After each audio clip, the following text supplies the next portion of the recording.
Hello everyone. कैसे हैं आप लोग। आप सबका लेजेंडरी फिजिक्स में स्वागत है गाइस।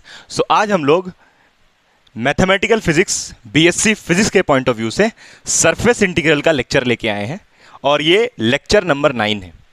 इस लेक्चर का हैंड रिटन नोट्स, मतलब हम जो भी इसमें पढ़ाएंगे, जो भी इसमें बताएंगे, वो Telegram channel legendary physics Nawaz में अपलोड हो चुका है। मतलब इसका जो पीडीएफ है, जिसमें कि हम जो भी इस लेक्चर में पढ़ाने वाले हैं, उसमें उसका हैंड रिटन नोट्स आपको वहां पर पीडीएफ के फॉर्म में मिल जाएगा, अच्छे से लिखा हुआ। ठीक है, तो आप वहां से इसका पीडीएफ नोट्स डाउनलोड कर सकते हैं। तो आज हम लोग डिस्कस करेंगे सरफेस इंटीग्रल को, और ये मैथमेटिकल फिजिक्स के अंदर एक बहुत इंपॉर्टेंट टॉपिक है। तो आइए इसको डिस्कस करते हैं, अच्छे से समझते हैं, डिटेल में समझते हैं, और जो भी इसके अंदर बात होता है वो सारा चीज़ हम आपको डिस्कस करेंगे। कंप्लीट थ्योरी जो भी सरफेस इंटीग्रल के ऊपर बनता है वो आपको हम बताएंगे, और फिर इससे रिलेटेड एक क्वेश्चन करेंगे, क्योंकि बिना इसके ऊपर क्वेश्चन किए ये टॉपिक समझ में नहीं आएगा। तो हम एक क्वेश्चन करवाएंगे, और अच्छा क्वेश्चन करवाएंगे, और ये वीडियो देखने के बाद आपका सरफेस इंटीग्रल का सारा कॉन्सेप्ट क्लियर हो जाएगा। ठीक है, इसके बाद लेक्चर आएगा आपका वॉल्यूम इंटीग्रल के ऊपर। तो आइए हम लोग वीडियो को स्टार्ट करते हैं। ठीक है, तो हम लोग यहाँ पर बात करने वाले हैं किसके बारे? सरफेस इंटीग्रल के ऊपर बात करने वाले हैं। सरफेस इंटीग्रल, ठीक है। ये जो नाम है सरफेस इंटीग्रल, है ना, ऊपर आपको दिख रहा होगा, अरे बहुत बढ़िया दिख रहा है, हाँ। तो ये जो नाम है सरफेस इंटीग्रल, ये शायद आप पहले भी सुने होंगे। ये नाम सरफेस इंटीग्रल आप पहले कहाँ सुने हैं? तो आप याद करिए कि आप पढ़े होंगे गॉसेस लॉ, या फिर जिसको गॉस थ्योरम या गॉस लॉ के नाम से जानते हैं, 12th क्लास में। तो उसमें आप वही पढ़ते थे, गॉस लॉ इन इलेक्ट्रोस्टैटिक्स। ठीक है, तो वहां पर ये आप कर चुके हैं ऑलरेडी, हालांकि हो सकता है आपको सुनने में ये नया लग रहा हो। चलिए, तो हम जल्दी जल्दी बताते हैं इसको, ठीक है, ज़्यादा आपका टाइम वेस्ट नहीं करते हैं। तो पहले यहाँ पर क्या है सरफेस इंटीग्रल में, कि जैसे मेरे पास पहले इसका ये है क्या, पहले वो हम समझाते हैं। जैसे इसका एक एग्जाम्पल से पहले इसको समझते हैं, फिर इसका डेफिनेशन वगैरह, सरफेस इंटीग्रल कितना टाइप का होता है, वो सब बताएंगे। ठीक है, तो जुड़े रहिए, देखते रहिए। तो एग्जाम्पल क्या है इसका? जैसे मान लेते हैं ये मेरे पास एक चार्ज है, ठीक है, ये बहुत बेसिक एग्जाम्पल हम ले रहे हैं, आप पहले भी सुने होंगे। और इस चार्ज के अगल बगल हम क्या किए हैं, एक स्फेयर बनाए हैं। स्फेयर है ये, ठीक है, दिस इज अ स्फेयर। ये सर्कल नहीं है, स्फेयर है। तो आपको पता है कि कोई भी चार्ज का एक प्रॉपर्टी होता है कि वो अपने अगल बगल क्या जनरेट करता है, इलेक्ट्रिक फील्ड लाइंस। अब यहाँ पर अगर हम चार्ज को क्यू लिखे हैं तो अंडरस्टूड होगा ये बात कि ये चार्ज कैसा होगा, पॉजिटिव। तो इससे आप सुने होंगे कि इलेक्ट्रिक फील्ड लाइन ऐसे निकलता है और ये इन्फिनिटी की तरफ जाता है। ठीक है, अब ऐसा नहीं है कि इलेक्ट्रिक फील्ड लाइन खाली ऐसे ही निकल रहा होगा, ये सब तरफ निकल रहा होगा। हम कुछ ही आपको बना के दिखा रहे हैं, आप चाहे जितना चाहे उतना फील्ड लाइंस किसी भी चार्ज से ड्रॉ कर सकते हैं, इन्फिनिटी तक जाएगा क्योंकि ये पॉजिटिव है। अब ये इलेक्ट्रिक फील्ड लाइन ऑब्वियसली ऐसे भी निकल रहा होगा, इधर भी जा रहा होगा, सामने भी निकल रहा होगा, उस तरफ भी जा रहा होगा, मतलब ऐसे 3 डायमेंशनली सब तरफ जा रहा होगा। तो अगर हमको ये जानना है कि ये जो चार्ज है इसका कितना फ्लक्स बन रहा है, फ्लक्स आप पढ़े होंगे किसी भी सरफेस से जब फील्ड लाइन 90 डिग्री एंगल बनाते जाता है तो उसको फ्लक्स बोलते हैं। तो अगर हमको ये निकालना है कि ये कितना फील्ड लाइंस इससे निकल रहा है ये वाला सरफेस से, तो ये जो स्फेयर है उसका सरफेस को हमको क्या करना पड़ेगा, इंटीग्रेट। हम लोग यहाँ पर क्या करेंगे, एक छोटा सा पैच काटेंगे, इस पैच को, इस एलिमेंट्री सरफेस एरिया को ds बोलेंगे। अगर ये पूरा स्फेयर का सरफेस एरिया s है, व्हाट इज s, ये पूरा स्फेयर का सरफेस एरिया, तो एक छोटा सा हम लोग पैच लेंगे, एक छोटा सा एलिमेंट्री सरफेस एरिया लेंगे ds, और ये जो आपका स्फेयर है इस पूरे स्फेयर को इंटीग्रेट कर देंगे। तो अगर इस वाले स्फेयर का हम लोग सरफेस इंटीग्रल कर लेंगे, जो कि हम लोग का टॉपिक है, तो हम लोग को ये मालूम चल जाएगा कि इससे कितना टोटल फ्लक्स निकल रहा है। ठीक है, आप ऐसे इसको लिखते होंगे, याद करिए, इसको गॉस थ्योरम बोलते हैं। क्लोज्ड इंटीग्रल, क्लोज्ड इसलिए क्योंकि यहाँ पर जो सरफेस रहता था ये बंद है ना, ऑफ एस ऐसे लिखते थे आप, E dot D S is equal to, ये आपको फ्लक्स देता था, याद करिए। ठीक है, और ये आपको देता था टोटल फ्लक्स। ठीक है, तो यहाँ आप सरफेस ही इंटीग्रल कर रहे थे। फिर यहाँ पर हम लोग क्या करेंगे कि इन दोनों का डॉट प्रोडक्ट खोलेंगे, E D S cos theta, है ना, और अगर इलेक्ट्रिक फील्ड कांस्टेंट होगा तो उसको बाहर निकालेंगे और सॉल्व करेंगे। तो ये आप पहले ही पढ़ चुके हैं। ठीक है, तो एक अच्छा एग्जांपल आपको हम दे दिए। तो सरफेस इंटीग्रल का क्या एप्लीकेशन हुआ है कि अगर किसी भी सरफेस से हमको फ्लक्स कैलकुलेट करना है किसी चार्ज के थ्रू, तो हम लोग वो सरफेस इंटीग्रल यूज़ कर सकते हैं। और कहाँ यूज़ कर सकते हैं, जैसे आपको पता होगा, ये तो एक एग्जाम्पल हुआ। दूसरा एक और एग्जाम्पल क्या हो सकता है, जैसे आपको पता होगा कि जो सन होता है, सन, उसका भी शेप स्फेरिकल होता है। ठीक है, आपको दिख रहा है उस तरफ, बहुत बढ़िया तरीके से दिख रहा है। तो सन का आपको पता है कि शेप स्फेरिकल होता है। अब सन से क्या निकलता है, रेज। ठीक है, सन से रेज निकलता है, ये क्या है, रेज जो कि सन से निकलता है। तो अगर आपको ये जानना है कि मतलब एक आइडिया हम आपको बस दे रहे हैं, अगर आपको ये जानना है कि ये सन से कितना रेज निकल रहा है, ये रेज भी तो फ्लक्स हुआ ना, ये रेज भी तो एक टाइप का फ्लक्स हुआ। हाँ, अगर रेज ऐसे निकल रहा है तो फ्लक्स नहीं बनाएगा, अगर रेज परपेंडिकुलर निकलेगा तो फ्लक्स बनाएगा। तो ये सन से कितना रेज निकल रहा है, अगर आपको वो जानना है तो आप इस सन का क्या कर दीजिए, सरफेस इंटीग्रल। तो आपको ये मालूम चल जाएगा किससे कितना रेज निकल रहा है। ये बस एक आइडिया के लिए आपको हम बताएं। तो ये एप्लीकेशन हो गया सरफेस इंटीग्रल का, बहुत बड़ा मतलब एप्लीकेशन है, तो आप समझ गए होंगे। अब सरफेस इंटीग्रल करते कैसे, हम लोग का सिलेबस में कैसे, आइए उसके ऊपर बात करते हैं। तो पहले इसको हम लोग डिफाइन करते हैं सरफेस इंटीग्रल को, ठीक है, डेफिनेशन लिखते हैं। तो आप चाहें तो इसको छाप सकते थे, ठीक है। अब हम लोग बात करते हैं इसका डेफिनेशन का, सरफेस इंटीग्रल का। डेफिनेशन क्या हो सकता है ऑफ सरफेस इंटीग्रल? डेफिनेशन ये हो सकता है कि सरफेस इंटीग्रल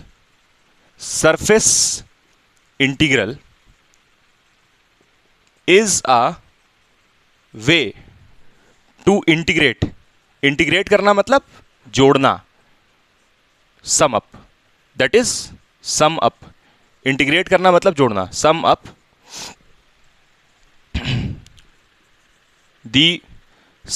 दी क्या चीज को सम अप करना है हम लोग को, किसी वेक्टर फील्ड का। जैसे आप याद करिए, अभी हम आपको क्या लिखवाए थे, इंटीग्रेशन ई डॉट डी एस। तो यहां पर ये जो था ये क्या था, वेक्टर फील्ड। इलेक्ट्रिक फील्ड कैसा फील्ड है, वेक्टर फील्ड।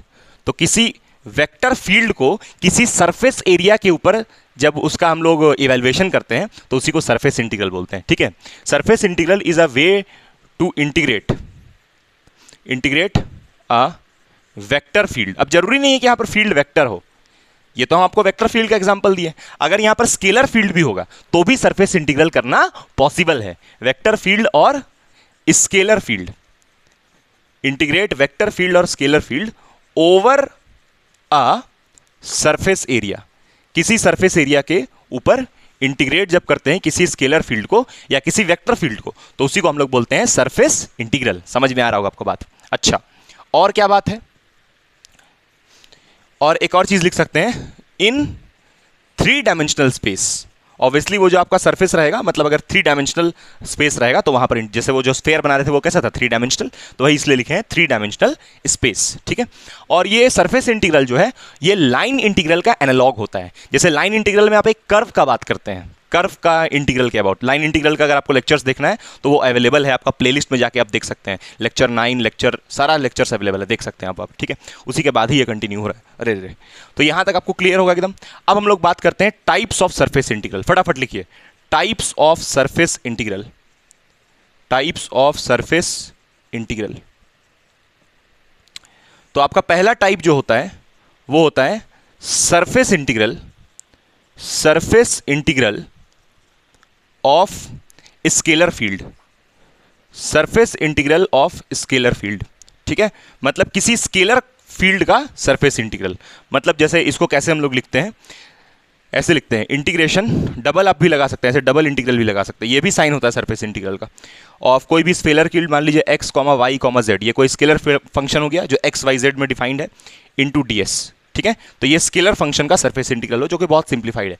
हम लोग का मेजरली सिलेबस में हम लोग को इसका बात नहीं करना है, ठीक है। यहाँ पर ds क्या है, पहले भी आपको हम बता चुके हैं, small patch of that surface area. मतलब जिस सरफेस एरिया को हम इंटीग्रेट कर रहे हैं उसका छोटा सा पैच। मतलब अगर ये कोई सरफेस एरिया है तो इसमें छोटा सा एक एलिमेंट्री पैच को हम बोलेंगे ds, ठीक है। ये आपको एकदम 100% समझ में आ रहा होगा। चलिए, तो ये हो गया आपका सरफेस इंटीग्रल। मतलब एक स्केलर फील्ड का भी सरफेस इंटीग्रल हो सकता है, और उसको हम लोग इस तरीके से लिखते हैं, जहां पर ds का मतलब आपको बता दिए, छोटा सा एलिमेंट्री सरफेस एरिया इसके पार्ट का। वीडियो में सब बढ़िया रिकॉर्ड हो रहा है, अरे वीडियो तो बहुत ही लाजवाब रिकॉर्ड हो रहा है। चलिए इसको हम मिटाते हैं और आपको सेकंड टाइप के बारे में बताते हैं, उसके बाद हम लोग चलेंगे इसका कंसेप्ट के ऊपर। चलिए जल्दी जल्दी हम बताते हैं, ज़्यादा टाइम आपका नहीं लेते हैं। सेकंड टाइप क्या होता है सरफेस इंटीग्रल का, दूसरा वेक्टर फील्ड का, है ना। टाइप्स ऑफ सरफेस इंटीग्रल, दूसरा टाइप क्या होगा, surface integral of vector field, ठीक है। चलिए देखते हैं, इसको थोड़ा डायग्राम भी हम बना देंगे आपका। दूसरा हो जाएगा आपका surface integral of vector field. Surface integral of vector field, ठीक है। किसी वेक्टर फील्ड का सरफेस इंटीग्रल। जैसे मान लेते हैं मेरे पास यहां पर एक सरफेस एरिया है, ठीक है, और यहां से ढेर सारा फ्लक्स निकल रहा है, ठीक है, इससे फ्लक्स निकल रहा है ये सरफेस से। तो हम क्या करेंगे, यहाँ पर एक छोटा सा पैच काटेंगे। अच्छा, ये पैच के अबाउट ना एक यूनिट वेक्टर भी होता है, ध्यान रखने का, अभी समझाएंगे क्या मतलब हम बोल रहे हैं। एक छोटा सा यूनिट वेक्टर भी होता है जो इस सरफेस एरिया के, ये जो पैच है ds, इसको बोलते हैं एन कैप को यूनिट नॉर्मल वेक्टर। ठीक है, इसको क्या बोलते हैं, यूनिट नॉर्मल वेक्टर। इसका बहुत बड़ा सिग्निफिकेंस है, इसका एक फॉर्मूला भी होता है एन कैप का, ग्रेडियंट ऑफ फाई। अब ये सब आपका पढ़ा होगा, आपको तो हम बोल रहे हैं कि लेक्चर्स प्लेलिस्ट में अवेलेबल है, वहां से आप जाकर के देख सकते हैं। ठीक है, gradient of phi divided by gradient of phi का मैग्नीट्यूड। तो ये आपका एन कैप का फॉर्मूला हो गया। एन कैप को क्या बोलते हैं, यूनिट नॉर्मल वेक्टर, जो आपका सरफेस एरिया है उसके परपेंडिकुलर जो होगा दैट इज एन कैप। ठीक है, अच्छा, और इस वेक्टर फील्ड का सरफेस इंटीग्रल को लिखते कैसे हैं, इंटीग्रेशन डबल इंटीग्रल एस, ये सिंबल होता है ना, F dot N cap D S. देखिए, इसको थोड़ा लिखने का अलग तरीका है, और यही आपका एग्जाम के लिए इंपॉर्टेंट है, एग्जाम के लिए यही वाला इंपॉर्टेंट है, इसी को हम करने सिखाएंगे। दिस इज तो वेरी इजी, इसके बारे में बात नहीं करेंगे हम लोग, ये वाले के ऊपर डिस्कशन करेंगे, जहां पर एन कैप का मतलब आपको हम बता दिए, grad of phi by grad. अब यहां पर फाई क्या है, फाई है स्केलर फंक्शन। ठीक है, ये स्केलर फंक्शन क्वेश्चन में गिवन होगा, है ना, ये कहां दिया रहेगा, given in question, given in question, ये क्वेश्चन में दिया रहेगा। ठीक है, ds क्या है, वही छोटा सा एलिमेंट्री पैच जो कि यहां पर काट रहे हैं, एन कैप इसके परपेंडिकुलर, f वेक्टर क्या है, ये क्या हो गया, वेक्टर फील्ड, ये कोई भी वेक्टर फील्ड है ना, एनी वेक्टर फील्ड, और ये भी क्वेश्चन में क्या होगा, गिवन इन क्वेश्चन, ये भी क्वेश्चन में दिया रहेगा इसका इक्वेशन। बस आपको ये एन कैप निकालना पड़ेगा, f। अब ये ds कैसे निकलेगा, ये ds कैसे निकलेगा, आइए उसके बारे में बताते हैं। ये ds हम क्या लिखेंगे यहाँ पर, एन कैप तो बता दिए ऐसे निकालना है, f वेक्टर तो क्वेश्चन में ही गिवन होगा, ये ds कैसे निकलेगा वो आपकी जिम्मेदारी है। चलिए हम बताते हैं, पहले ds के बारे में बता देते हैं, फिर सवाल की तरफ चलते हैं। आइए चलते हैं, चलिए मिटा दे इसको, मिटा दे मिटा दे मिटा दे मिटा दे, ओके। चलिए ये ds कैसे निकालते हैं वो अभी आपको हम बताएंगे। How to find ds, ds कैसे निकलता है, आइए बात करते हैं ds के बारे। तो आप यहां पर ऐसे आप लिख सकते हैं इंपॉर्टेंट पॉइंट। ठीक है, इंपॉर्टेंट पॉइंट करके लिख सकते हैं, इंपॉर्टेंट पॉइंट। ds कैसे निकलता है उसके बारे में बताते हैं। वैसे आप लोग कैसे हैं ये कमेंट करके बताइए, मेरा बाल कैसा लग रहा है ये भी आप कमेंट करके बताइए। आइए तो ds कैसे निकलता है वो बताते हैं। तो ds निकालने के लिए आपको 3 पॉइंट पे ध्यान देना है। पहला, क्वेश्चन में ना ये मेंशन किया होता है कि आप जब सरफेस इंटीग्रल कर रहे हैं तो किस प्लेन का सरफेस इंटीग्रल कर रहे हैं। तो अगर आपको क्वेश्चन में लिखा हुआ है कि आप सरफेस इंटीग्रल करना है आपको XY प्लेन में, अगर ये क्वेश्चन में लिखा है XY प्लेन, ठीक, कभी कभी नहीं भी लिखा रहता है, बताएंगे उसके बारे। अगर क्वेश्चन में बोला है सरफेस इंटीग्रल XY प्लेन का करना है, तब जो ds का तब जो ये जो ds है, तब जो उसका एक्सप्रेशन बनता है वो बनता है dx dy डिवाइडेड बाई, यहां पर होता है एन कैप, और यहां पर क्या मिसिंग हो गया, तो के कैप मिसिंग हो गया, तो यूनिट वेक्टर के कैप। ठीक है, ये लिखिएगा आप ds को कब, जब आपको XY प्लेन में क्वेश्चन में बात करेगा, तब क्वेश्चन में खुद बात करेगा, तब नहीं बात करेगा, कुछ भी चुप रहेगा, तब की बताते हैं क्या करना है। दूसरा आपको क्या करना है, अगर मान लीजिए बोलेगा XZ प्लेन, अगर बोलेगा XZ प्लेन में सरफेस इंटीग्रल, तब आप ds को क्या लिखिएगा, तब लिखिएगा dx dz डिवाइडेड बाई, यहां पर एन कैप तो होगा ही, डॉट, यहां पर के कैप की जगह आ जाएगा आपका, यहां z है यहां x है, तो यहां आ जाएगा j कैप। ठीक है, यस सर। अच्छा, तीसरा, ये तो एक हो गया। अच्छा, और क्या होता है, और मान लीजिए आपको क्वेश्चन में बोला है एक तो XY प्लेन हो गया, XZ प्लेन हो गया, और मान लीजिए बोला है आपको YZ प्लेन, क्या बोला है, YZ प्लेन। तो अगर YZ प्लेन बोलेगा तब जो ds होगा वो हो जाएगा dy dz डिवाइडेड बाई, यहां पर n कैप तो रहेगा ही, और डॉट, यहां पर y है z है, तो यहां आ जाएगा i कैप। ठीक है, ये ds हो जाएगा। मैं समझा था तुम हो, तो ये भी बहुत इंपॉर्टेंट था, तो क्या और मांगू मेरी जिंदगी में मेरे पास तुम हो। तो ये क्लियर है आपको, कब क्या बोले, हाँ। अब एक इंपॉर्टेंट बात, अब इंपॉर्टेंट बात यहां लिख देते हैं, इंपॉर्टेंट बात, इंपॉर्टेंट, ये सारा आपको नोट्स में मिल जाएगा। ठीक है, इंपॉर्टेंट बातें, इंपॉर्टेंट बातें, ठीक है, बातें लिख दी हैं, इंपॉर्टेंट बातें। इंपॉर्टेंट बातें क्या है कि अगर सवाल में कुछ नहीं लिखा हो, कुछ नहीं लिखा हो इसके बारे में, इस वाले के बारे में, तो एक्स वाई प्लेन मान लेना। अगर सवाल में कुछ नहीं लिखा हो तो एक्स वाई प्लेन मान लेना। अगर क्वेश्चन में कुछ नहीं बोला है, एक्स वाई वाई जेड कुछ नहीं बोला है, तो सिंपल एक्स वाई प्लेन मान के चलना है। और अभी जो हमको क्वेश्चन हम करवाने वाले हैं वो उसी टाइप का है जिसमें कोई डिस्कशन नहीं किया कि कौन सा प्लेन लेना है, तो हम एक्स वाई प्लेन मान करके और ये वैल्यू ले लेंगे डीएस का। आइए अब ज़्यादा बात नहीं करते हैं और सवाल की तरफ हम लोग बढ़ते हैं। एक सवाल लेते हैं बढ़िया सा जिससे आपका सरफेस इंटीग्रल एकदम पढ़ने के बाद चमक जाएगा। चलिए तो इसको हम मिटाते हैं फटाफट, उसके बाद आपके लिए पहले क्वेश्चन हम लिखते हैं, ठीक है? तब तक वीडियो हम पॉज कर लेते हैं। हाँ भाई, तो हम लोग देखते हैं इसको कैसे करना है। तो सबसे पहले यहाँ पर देखिए आप लोग ध्यान से कि यहाँ पर ये इंटीग्रल दिया हुआ है और ये आपको एरिया दिया हुआ है, एरिया वेक्टर, ठीक है? और ये आपको एक स्केलर फंक्शन, आपको बोले थे हम स्केलर फंक्शन फाई भी होता है जो कि क्वेश्चन में दिया होता है, ठीक है? तो आइए इस क्वेश्चन को स्टार्ट करते हैं सॉल्व करना। तो पहले आपको क्या करना पड़ेगा, सॉल्यूशन में देखिए आपको बोला है यही ये वाला इंटीग्रल निकालने, और आपको जो वेक्टर फंक्शन एफ जो हम बता रहे थे वो एफ यहाँ पर आपको क्या दिया हुआ है, ए वेक्टर, ठीक है? तो पहले आप देखिए ध्यान से कि इसमें आपको क्या क्या जरूरत है। तो एन कैप का जरूरत है, डीएस का जरूरत है, और आपको ना ये नहीं बताया है कि कौन सा प्लेन है। तो कौन सा प्लेन है ये नहीं बताया है, तो आपको क्या मान के चलना है, एक्स वाई प्लेन, ठीक है? तो ये डीएस को आप क्या लिखिएगा, तो पहले हम लोग सोच लेते हैं डीएस को हम लोग क्या लिख सकते हैं। तो डीएस को हम लोग लिख सकते हैं dx dy by N cap dot k cap, ये हम लोग ds को लिख सकते हैं। इसको इक्वेशन 1 मान लेते हैं, ठीक है? अच्छा, और ये जो क्वेश्चन में ये जो दिया है ना इसको स्टार मान लेते हैं, ठीक है? ये जो क्वेश्चन में दिया हुआ है ना इंटीग्रल, इसको स्टार मान लेते हैं। सारा इवैल्यूएशन करने के बाद इसमें सारा वैल्यूज पुट कर देंगे और इंटीग्रेट कर देंगे, ठीक है? तो इसको 1 मान लिए। अच्छा, उसके बाद फिर ये एन कैप निकालना है, तो फॉर एन कैप, तो एन कैप के लिए क्या लिखेंगे, फॉर्मूला बताए थे आपको हम, grad of phi divided by grad of phi का मैग्नीट्यूड। इसको ऐसे भी लिखते हैं del phi by del phi का मैग्नीट्यूड, ठीक है? इसको 2 मान लेते हैं। तो आइए पहले इसको निकाल लेते हैं। तो उसके लिए पहले डेल फाई करना पड़ेगा। तो डेल ऑपरेटर आपको पता होगा, curly by curly x i cap plus curly by curly y j cap plus curly by curly z k cap, और फिर यहाँ पर ये फाई कितना दिया हुआ, ये रहा फाई। तो आप ये फाई को देखिए कैसे लिख सकते हैं, यहाँ से फाई को आप लिख सकते हैं 2x plus y plus 2z minus 6। ये तरीका हुआ लिखने का फाई को, मतलब ये वाला जो टर्म था उसको इधर भेज दिए, तो वही आपका फाई हो गया, स्केलर फंक्शन जिसको कहते हैं, ठीक है? तो यहाँ पर फाई कितना लिखिएगा, 2x plus y plus 2z minus 6।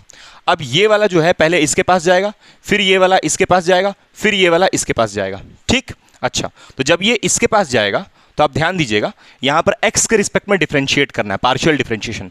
तो आप देखिए यहाँ पर ये सारा टर्म का डिफरेंशिएट कितना हो जाएगा, 0, और यहाँ पर ये 2 का तो डिफरेंशिएट होगा नहीं, कांस्टेंट है, और x का डिफरेंशिएशन कितना हो जाएगा, 1। कब, जब ये वाला कहाँ चला जाएगा, यहाँ पर। तो यानी कि आपको जब ये यहाँ चला जाएगा तो आपको आंसर कितना मिलेगा, 2। क्यों, क्योंकि ये बाकी सारा का तो डिफरेंशिएट 0 हो गया x के रिस्पेक्ट में, और यहाँ पर x का 1 हो गया तो 2 बच गया, ठीक? और फिर ये आई कैप को ऐसे ही उतार दीजिए, फिर प्लस, फिर जब ये यहाँ चला जाएगा तो ये सब का तो डिफरेंशिएट 0 हो जाएगा। तो y के रिस्पेक्ट में अगर आप कर रहे हैं तो ये y का डिफरेंशिएट कितना हो जाएगा, 1, यानी कि क्या मिलेगा आपको, 1 जे कैप, ठीक है? फिर प्लस, फिर z के रिस्पेक्ट में जब करिएगा तो ये 0 हो जाएगा, ये 0 हो जाएगा, और z का डिफरेंशिएट कितना हो जाएगा, 1, और बचेगा 2, तो 2 बचेगा, और यहाँ पर k कैप है तो k कैप लगा देंगे, ये मिल जाएगा। उसके बाद फिर इसी का क्या निकालना है, मैग्नीट्यूड। तो आइए यहाँ पर निकालते हैं, यहाँ पर निकालते हैं। आइए, तो डेल फाई का हमको निकालना पड़ेगा मैग्नीट्यूड। तो मैग्नीट्यूड कैसे निकालते हैं, किसी भी वेक्टर का, वेक्टर है ना ये, दिस इज अ वेक्टर, तो वेक्टर का मैग्नीट्यूड कैसे निकालते हैं, 2 का स्क्वायर, मतलब जो उसके आगे का, जो कैप के आगे कोएफिशिएंट्स होता है उन इंडिविजुअल कोएफिशिएंट्स का स्क्वायर करते हैं। वेक्टर में आप ये पढ़े होंगे। और फिर यहाँ पर प्लस 1 का स्क्वायर प्लस फिर इसके आगे जो है 2 का स्क्वायर, तो कितना हो जाएगा, ये 2 का स्क्वायर 4, कितना आएगा, ये 9 आएगा ना, 9 का रूट 3 हो जाएगा, यानी ये कितना आ रहा है, 3, ठीक है? अब ये दोनों को उठा के हम लोग कहाँ डाल देंगे, यहाँ डाल देंगे। देयरफॉर एन कैप कितना मिल जाएगा, देखिए डेल फाई हम लोग निकाले हैं इतना, मतलब कि 2i cap plus J cap plus 2k cap divided by क्या, 3, ठीक है? ये आपका एन कैप आ गया, ये आपका हो गया एन कैप। इसको हम लोग मान लेते हैं इक्वेशन नंबर 3, है ना? अब ये एन कैप हमको मिल गया है, इसके लिए ए वेक्टर तो क्वेश्चन में ही दिया हुआ है, ये रहा ए वेक्टर, क्वेश्चन में ही दिया हुआ है, ठीक। अच्छा, ds तो ये रहा, तो बस कुछ नहीं करना है, अब ये सारा को हमको यहाँ पर डाल देना है, ठीक है। तो चलिए हम फटाफट मिटाते हैं इसको, आप ये सब लिख लीजिए, हम मिटा रहे हैं, जो जरूरत वाला चीज़ है बस उसी को छोड़ रहे हैं। चलिए आप इसको लिखिए, बस अब डालना है इंटीग्रल में, ठीक है। तो putting the values in integral, putting in integral, integral को हम क्या माने थे, स्टार, तो मतलब कि ये जो इंटीग्रल है इसमें सब डालना है। तो इंटीग्रल उठा लेते हैं, इंटीग्रल मेरा यही है ना, A vector dot N cap ds, है ना। अच्छा, लिमिट भी चाहिए यहाँ पर, तो अभी आपको हम लिमिट भी निकालने सिखाएंगे कि लिमिट कैसे निकलता है, ठीक है, ध्यान दीजिएगा। तो यहाँ से आप देखिए, ये ए वेक्टर का जो इंटीग्रल तो ऐसे ही रहेगा, और ये ए वेक्टर का वैल्यू आपका है कितना, x प्लस वाई स्क्वायर आई कैप माइनस 2x जे कैप, उसके बाद प्लस 2y z के कैप, ये आपका ए वेक्टर हो गया। फिर यहाँ पर डॉट लगाना है, एन कैप यहाँ पर डॉट लगा दिए, है ना, क्योंकि यहाँ पर डॉट प्रोडक्ट होता है। फिर यहाँ पर ये एन कैप देखिए हम लोग निकाले हैं, तो ये सब हम मिटा देते हैं, एन कैप को यहाँ लिख देते हैं। चलिए, तो एन कैप कितना है, 2i cap plus J cap plus 2k cap divided by 3, ये आपका एन कैप हो गया। उसके बाद ये ds का वैल्यू ये रहा, तो ये ds को भी थोड़ा सॉल्व करना होगा, क्योंकि देखिए यहाँ पर n डॉट k कैप है, तो ये ds को हम यहाँ सॉल्व कर देते हैं थोड़ा। तो ये ds कैसे होगा, है ना, अब फिर लिखिएगा कॉपी में अच्छे से इसको। ds में लिखा है आपका dx dy बाई, यहाँ पर फिर n कैप है, तो n कैप कितना है, 2i कैप। अब ध्यान दीजिएगा, डायरेक्ट हम बताते हैं। आप जब यहाँ पर ये n कैप को डालिएगा, ये वाला n कैप को यहाँ पर, तो यहाँ खाली k कैप है, तो ये और ये तो जीरो हो जाएगा, क्योंकि k कैप के साथ डॉट प्रोडक्ट होगा, तो i और j तो जीरो हो जाएगा, तो बचेगा 2/3, क्योंकि k डॉट k कितना हो जाएगा 1, यानी कि आंसर कितना आएगा यहाँ पर 2/3, ठीक है। क्लियर है, कैसे किए हम लोग भाई, कुछ नहीं, n कैप को उठा के n कैप को यहाँ डाल दीजिए, तो आपको ये मिल जाएगा, ठीक। अच्छा, ये फिर ऊपर चला जाएगा तो हो जाएगा 3/2 dx dy। कहीं पर कोई डाउट है तो कमेंट करके आप पूछ सकते हैं, है ना। अच्छा, तो ये आपका ds मिल गया, ये ds को भी यहाँ पर डाल दीजिए, देखिए ये यहाँ पर ds है ना, तो ये ds की जगह हम यहाँ लिख दे रहे हैं, ये जो ds है आप यहीं लिखिएगा, हम चलिए हम यही मिटा के लिख देते हैं, इसको हटा देते हैं। तो यहाँ पर लिख देते हैं ds कितना आया है, 3/2 dx dy। बस अब ये इंटीग्रल को सॉल्व करना है, तो ये ds के जगह पे देखिए हम ये लिख दिए। अब बस ये इंटीग्रल को एवेलुएट करना है, चलिए करते हैं। अगर आपको इसका और क्वेश्चन चाहिए प्रैक्टिस करने के लिए, तो हम वो भी टेलीग्राम पे अभी हम डाल देंगे, वीडियो जैसे एंड हो जाएगा तो हम टेलीग्राम पे एक और फाइल डालेंगे जिसमें सरफेस इंटीग्रल का कुछ प्रैक्टिस के लिए क्वेश्चन होगा, ठीक है, तो उसको आप बना लीजिएगा। तो हम यहाँ पर आगे करते हैं इस तरफ, है ना, वेक्टर लिख लिए थे हम, x प्लस वाई स्क्वायर, कभी कभी लिखने में गलती हो जाता है तो आंसर मैच नहीं करता है, हाँ ठीक है। चलिए, तो अब बस कुछ नहीं करना है, अब इस इंटीग्रल को सॉल्व करना है। लेकिन हाँ, अभी एक इंपॉर्टेंट चीज़ बच गया, वीडियो आपको छोड़ना नहीं है। अभी इंपॉर्टेंट चीज़ ये बचा है कि इसका लिमिट कैसे निकालते हैं, ठीक है, लिमिट निकालने सिखाएंगे अभी, है ना। देखिए, देखते जाइए, अब इस इंटीग्रल को अभी सॉल्व करेंगे हम। चलिए इस तरफ करते हैं थोड़ा, ठीक है, दिख रहा है वीडियो में सब क्लियर, यस दिख तो रहा है। चलिए इधर सॉल्व करते हैं। तो यहाँ पर आप देखिए ध्यान से, इसके बाद क्या करना है, इसके बाद पहले तो देखिए आप देख सकते हैं यहाँ से कि डॉट पहले कर लेते हैं इसको। तो इसको अगर हम लोग डॉट प्रोडक्ट कर लेंगे इंटीग्रल को, डबल इंटीग्रेशन ऑफ एस, है ना, जब आप डॉट प्रोडक्ट कीजिएगा तो ये आई कैप इसके साथ जाएगा, तो 2/3 बचेगा खाली। जब ये आई कैप ये वाला जब जाएगा, डॉट प्रोडक्ट है ना यहाँ पर, तो ये जब इसके साथ जाएगा तो यहाँ पर बच जाएगा x प्लस वाई स्क्वायर, है ना। उसके बाद ये आई कैप 1 हो जाएगा, और यहाँ पर 2/3, ठीक। उसके बाद फिर ये जे कैप कितना हो जाएगा 1, और यहाँ पर 2x, है ना, 2x और ये 3 भी तो है, तो यानी कि यहाँ पर हो जाएगा -2/3, क्योंकि ये 2 और 3 और ये x भी है, तो यहाँ पर x तो रहेगा ही, ठीक है। और क्या होगा, गया वहाँ पर वो, है ना, x बच गया, ठीक है। फिर यहाँ पर माइनस तो था, तो प्लस माइनस माइनस कर दिए। इसको थोड़ा ब्रैकेट्स में लेते हैं हम लोग, है ना, एक सेकंड, हाँ, यहाँ पर ब्रैकेट ले लेते हैं, इंटीग्रल डबल s, ठीक। उसके बाद फिर ये लास्ट वाला 2k कैप बाई 3, ये जब जाएगा इसके साथ तो 2 2 हो जाएगा 4, प्लस तो साइन रहेगा ही, 4 हो जाएगा। और ये 2yz है, ठीक है, तो yz लिख देते हैं यहाँ पर yz, और ये नीचे में डिनोमिनेटर में 3 है, तो ये 3 को भी यहाँ पर लिख देते हैं, कोई दिक्कत नहीं, ठीक है। उसके बाद फिर जो बच रहा है ये 3/2 dx dy, इसको लिख लेते हैं 3/2 dx dy, ठीक। उधर दिख रहा होगा हमको लगता है, क्योंकि हम उधर कैमरा उधर तक, हाँ ठीक है, पूरा साफ साफ दिख रहा है आपको, अब देखिए क्या करना है। अब यहाँ से आप देख सकते हैं कि 2/3 2/3 2/3 तीनों में है, तो ये 3/2 से कट जाएगा, तो इंटीग्रेशन एस यहाँ से हो जाएगा x plus y square minus x plus 2yz, ठीक, और यहाँ पर हो जाएगा dx dy। सर ये कैसे हुआ? देखिए 2/3 2/3 2/3, ये तीनों से 2/3 कॉमन चला जाएगा, और कॉमन चले जाने के बाद यहाँ पर 2/3 आएगा, तो 3 3 और 2 2 कट जाएगा। नहीं समझे? ये 3/2 को अंदर मल्टीप्लाई कर दीजिए, तो 3/2 यहाँ जाएगा, 3/2 यहाँ जाएगा, 3/2 यहाँ जाएगा। उसके बाद ये 3/2 इससे कैंसिल होगा, इससे कैंसिल होगा, इससे कैंसिल होगा, तो बचेगा ये, ठीक, ओके। अब यहाँ पर ये, अब इसको एक काम करते हैं, डबल स्टार मान लेते हैं। क्यों सर? क्योंकि अब हमको वो लिमिट निकालना है। अरे यहाँ पर जो सरफेस था उसको चाहिए होगा, यहाँ पर लिमिट जिसका निकालना है ना, तो लिमिट निकालने के लिए जो हमको स्केलर फील्ड क्वेश्चन में दिया हुआ था ना, फाई जो हम लिखे थे, उसकी मदद से ये लिमिट निकालेंगे।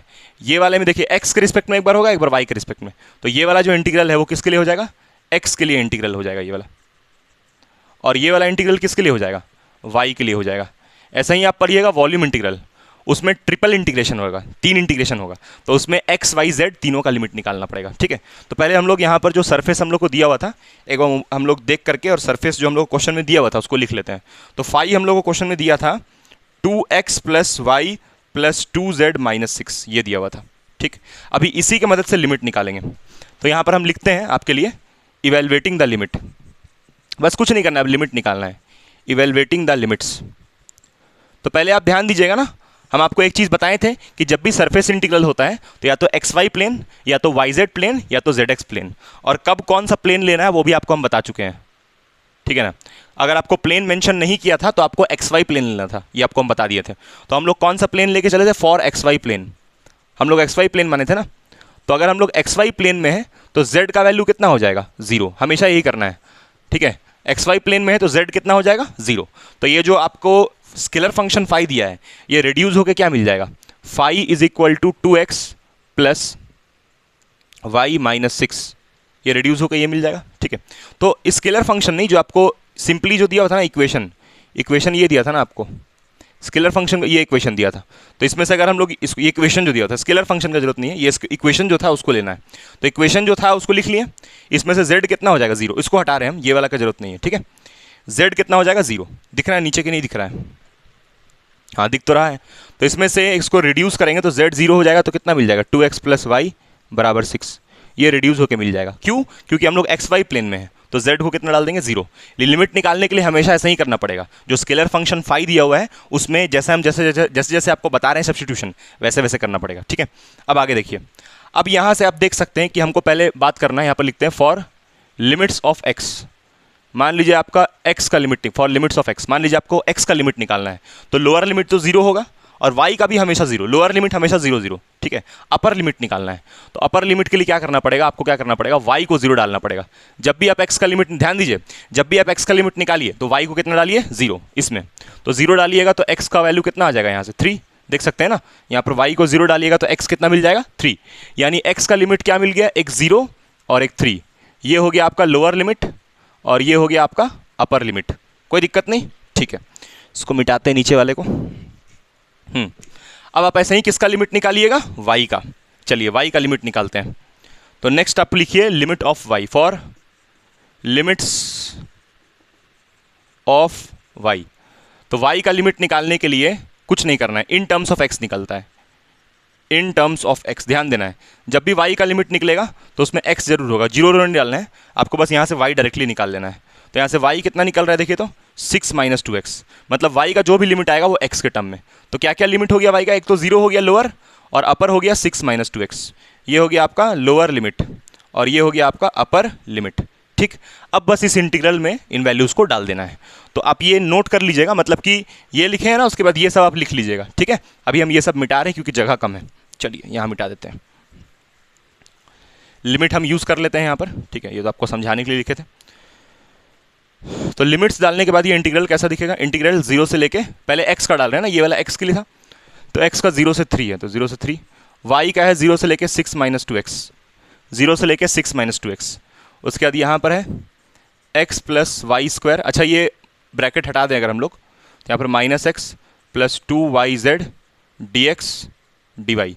तो आप देख सकते हैं ये एक्स एक्स क्या हो जाएगा, कैंसिल, है ना, एक्स एक्स क्या हो जाएगा, कैंसिल, क्योंकि यहाँ पर प्लस था तो इसका साइन में कोई फर्क नहीं पड़ेगा। तो यहाँ पर 0 से लेके 3, 0 से लेके 6 माइनस 2x, ठीक। तो यहाँ पर फिर क्या आ जाएगा, वाई स्क्वायर प्लस 2yz, और यहाँ पर हो जाएगा dx dy, ठीक है, ओके।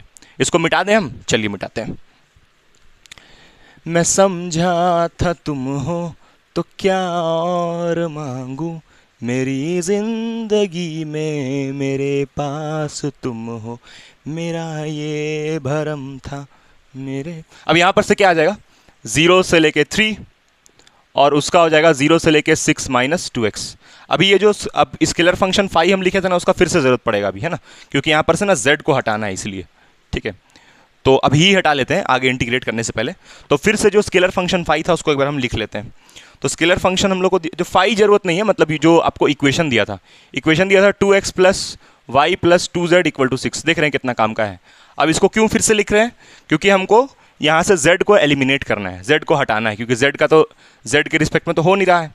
तो यहाँ से आपका निकल जाएगा कितना, अगर z निकालेंगे तो 6 माइनस 2x माइनस वाई, और ये 2 चला जाएगा नीचे, तो ये z आ जाएगा आपका 6 minus 2x minus y divided by 2। तो जहाँ पर आपको z दिख रहा है उसके जगह पे वाई स्क्वायर तो ऐसे ही रहेगा प्लस 2, और ये y भी ऐसे ही रहेगा, z के जगह पे 6 minus 2x minus y divided by 2, ठीक है। और यहाँ पर हो जाएगा dx dy, तो ये 2 हो जाएगा कैंसिल, है ना, ओके। अब फिर यहाँ से हो जाएगा इंटीग्रल 0 से लेके 3, इंटीग्रल 0 से लेके 6 माइनस 2x, तो ये वाई स्क्वायर प्लस 6y, ये y अंदर चला जाएगा, माइनस यहाँ से हो जाएगा 2xy minus Y square bracket, और यहाँ पर dx dy, ये वाई स्क्वायर कैंसिल। तो यहाँ से हो जाएगा इंटीग्रल 0 से लेके 3, इंटीग्रल 0 से लेके 6 माइनस 2x, और यहाँ पर हो जाएगा 6y माइनस 2xy, और यहाँ हो जाएगा dx dy, ठीक है, कोई दिक्कत नहीं, ओके। अब कुछ नहीं करना है, इसको आगे अब सॉल्व करना है। तो आप देख सकते हैं कि पहले देखिए क्या करना है ना, ध्यान दीजिए अभी जो हम बोलने वाले हैं। पहले आप y के रिस्पेक्ट में इंटीग्रेशन कीजिए, पहले ये जो पहले वाला इंटीग्रल y वाला, पहले ये y के रिस्पेक्ट में इंटीग्रेशन परफॉर्म कीजिए, उसके बाद जो आंसर आए फिर x के रिस्पेक्ट में इंटीग्रेशन परफॉर्म कीजिए। तो पहले ये वाला इंटीग्रल मतलब y वाला, उसके बाद x वाला इंटीग्रल, ध्यान दीजिए। तो हम लोग यहाँ पर पहले क्या करते हैं, इसको ऐसे ही रन देते हैं 0 से लेकर 3, y के रिस्पेक्ट में इसको इंटीग्रेट करते हैं। तो क्या हो जाएगा 6y square by 2 minus 2x y square by 2, y के रिस्पेक्ट में इंटीग्रेशन हो गया, है ना। और लिमिट क्या है 0 से लेके 6 माइनस 2x, और यहाँ बच जाएगा खाली dx, क्योंकि y के रिस्पेक्ट में इंटीग्रेशन हो गया। अब आप देखिए यहाँ से जो कट रहा है उसको काट दीजिए। चलिए नेक्स्ट इधर करते हैं हम लोग, मिटाते हैं सब।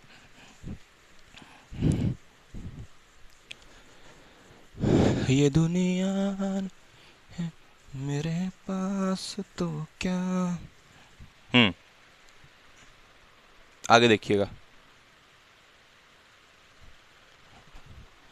आगे देखिए। अब इसके बाद क्या होगा, जब आप y का रिस्पेक्ट में करिएगा तो 0 से लेके 3, फिर ये कट जाएगा तो वाई स्क्वायर 3 बचेगा, मतलब 2 1 ज़ा 2, 2 3 ज़ा 6, और ये 2 2 भी कैंसिल हो जाएगा, है ना। और फिर यहाँ पर बच जाएगा माइनस एक्स वाई स्क्वायर, ठीक है। और लिमिट कहाँ से कहाँ तक, 0 से लेके 6 माइनस 2x dx। अभी x के रिस्पेक्ट में नहीं हुआ है, तो अपर लिमिट डालिएगा जब यहाँ पर, तो 3 6 माइनस 2x का whole square minus x 6 minus 2x का होल स्क्वायर, ठीक है। और यहाँ पर लोअर लिमिट तो डालने का जरूरत नहीं, लोअर लिमिट 0 डालने से तो 0 ही होगा, इसलिए उसको नहीं डाल रहे हैं, अपर लिमिट डाले सिर्फ। अब यहाँ पर 0 से लेके 3, उसके बाद देखिए आप यहाँ से 3 माइनस एक्स ऐसे ही ले लेते हैं। आप देख सकते हैं यहाँ से 3 माइनस एक्स, आप देखिए यहाँ पर से ये 6 माइनस 2x का होल स्क्वायर कॉमन है, तो कॉमन ले लिए उसको, और यहाँ dx। अब यहाँ पर आप देख सकते हैं इसको और हम कैसे लिखेंगे, देखिए ये वाले को हम लिख देते हैं, यहाँ से 3 कॉमन ले लेते हैं, ठीक है। क्या किए, इसमें से 3 बाहर निकाल दिए, ओ सॉरी 3 नहीं 2 बाहर जाएगा, 2 बाहर निकाल दिया, तो 2 3 ज़ा 6, 2x वापस आ जाएगा, क्लियर। अब ये स्क्वायर जब यहाँ जाएगा तो उसका स्क्वायर कितना हो जाएगा, 3 माइनस एक्स तो ऐसे ही रहेगा, 2 का स्क्वायर कितना हो जाएगा 4, तो जो 2 का स्क्वायर 4 आया उसको बाहर कर दिए, और फिर ये स्क्वायर इसमें भी तो लगेगा, तो 3 माइनस एक्स का स्क्वायर dx। अब देख सकते हैं इसका पावर 1 है, इसका पावर 2 है, बेसेस सेम है, पावर क्या हो जाएगा, ऐड। दोनों का बेस सेम है, पावर क्या हो जाएगा, ऐड। ठीक है, चलिए ये सब हम मिटा रहे हैं। अब इसके बाद बेसेस सेम, पावर ऐड, तो यहाँ से 4 तो ऐसे ही रहेगा, और ये हो जाएगा 3 माइनस एक्स का पावर 3, और यहाँ पर dx 0 से लेके 3। अब ये 3 माइनस एक्स को आप मान लीजिए u, इसमें हम क्या यूज़ कर रहे हैं, इंटीग्रेशन बाय सब्सटीट्यूशन। अब डायरेक्ट भी सोच सकते हैं, लेकिन हम थोड़ा स्टेप वाइज कर रहे हैं। तो इंटीग्रेशन बाय सब्सटीट्यूशन से du बाई dx कितना हो जाएगा, -1। तो यहाँ से du कितना आ जाएगा, -dx, या फिर इसको और कैसे लिख सकते हैं, dx is equal to minus du। ठीक, तो यहाँ से फिर क्या हो जाएगा, 4 इंटीग्रेशन u का पावर 3, और ये dx के जगह पे ये -4 बाहर आ जाएगा, और यहाँ पर du। ठीक, इसके जगह पे ये डाल दिए है ना, integration by substitution, integration by substitution. ठीक है, अच्छा, अब यहाँ से लिमिट है 0 से लेके 3, तो इसका इंटीग्रल कितना हो जाएगा, u का पावर 4/4, 0 से 3, 4 कैंसिल हो जाएगा बाहर निकाल के। ठीक है, माइनस अपर लिमिट 3 का power 4 minus lower limit, minus मतलब अपर लिमिट 3 का पावर 4 और लोअर लिमिट ऐसे।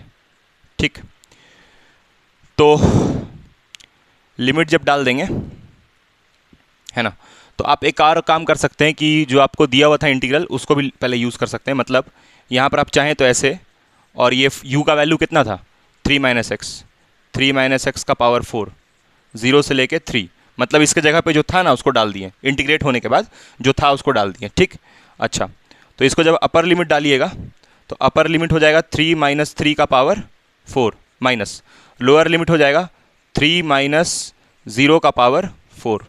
ठीक, तो ये 3 माइनस 3 0 हो जाएगा, माइनस माइनस प्लस हो जाएगा, और 3 का पावर 4 आ जाएगा 81। तो आंसर आ गया कितना, 81।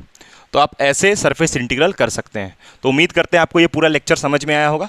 कमेंट करके आपको बताना है वीडियो मज़ा आया कि नहीं आया, है ना, और हम मतलब आपको कैसा लगा ये पूरा वीडियो देख करके, और हम हैंडसम इसमें दिख रहे थे कि नहीं। ठीक है, चलिए गाइस, फिर मिलते हैं हम लोग नेक्स्ट वीडियो में। Thank you, bye.